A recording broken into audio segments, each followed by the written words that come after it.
The first question is here, to know about the past is called the history. यानी what is history तो क्या कहेंगे? To know about the past is called history. History कहलाता है. If I talk about the Indian history, so the Indian history are divided into 3 periods. कितने periods में बढ़ी है?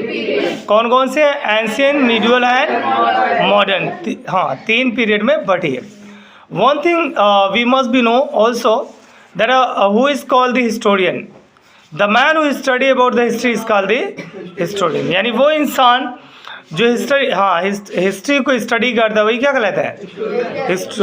हिस्टोरियन कहलाता है. एक चीज़ और यहाँ पे आती है, क्रोनोलॉजी. क्या है? ठीक है ना. Arrangement of the dates and the timeline. ठीक है ना. In history is called the chronology. यानी हिस्ट्री को जो है ना अरेंजमेंट करना, यानी अरेंज करना सिस्टमेटिकली ऑन टाइम, यानी टाइम को जो है जहन में रख के अगर हम करें तो वही क्या कहलाता है? क्रोनोलॉजी कहलाता है. क्या कहलाता है जी?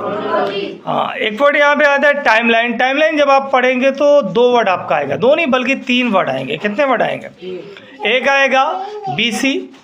BC means before the Christ या क्राइस्ट. ठीक है ना. और AD मीन्स एनो डोमिनी. और एक और आता है BP, before the present. Before the present. तो 3 वर्ड ये आपको याद रखना पड़ेगा. ठीक है ना.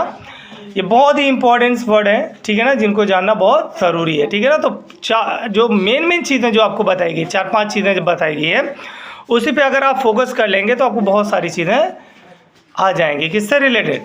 हिस्ट्री से रिलेटेड है ना. In history what we learn about the farmer, we learn about the merchant, we learn about the ruler, we learn about the जो है administrative system, so on. यानी इन तमाम चीज़ों के बारे में हम पढ़ते हैं. किसमें?